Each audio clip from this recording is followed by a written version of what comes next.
তোর এত টেনশন কিসের রে? আমি আল্লাহ তো তোর জন্য আছি। সুবহানাল্লাহ। আমি আছি না তোর? আরে যার কেউ নাই তাই না টেনশন করে, যার টাকা নাই সে টাকা নিয়ে টেনশন করে, যার অভিভাবক নাই সে অভিভাবক নিয়ে টেনশন করে, যার মোবাইল নাই সে মোবাইল নিয়ে টেনশন করে। আরে আমি আল্লাহ তো আছি তোর, আমি আল্লাহ তো আছি যিনি ইন্নাল্লাহ আলা কুল্লি শাইইন কাদির। আমি আল্লাহ রহমান তো আছি, আমি রহিম তো আছি, আমি গফফার তো আছি, আমি সত্তার তো আছি। সুবহানাল্লাহ। আমি গফফার তো আছি, আমি রাজ্জাক তো আছি। আরে আমি থাকতে তোর টেনশন কি?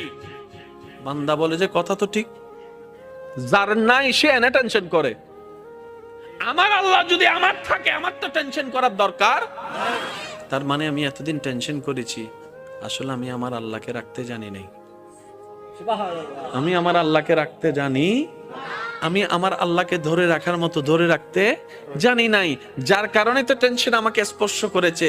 সেজন্য দেখবেন আল্লাহ ওয়ালা যারা হয়, মাথার উপর ছাদ নাই কিন্তু টেনশন ছাড়া মুখে হাসি আছে, পেটের মধ্যে খাবার নাই মুখের মধ্যে কিন্তু টেনশন ছাড়া হাসি আছে, যার উজ্জ্বল দৃষ্টান্ত এই পৃথিবীকে চাক্ষুষ ভাবে দেখিয়ে দিয়েছেন কারবালার ময়দানে ইমাম আলী মাকাম।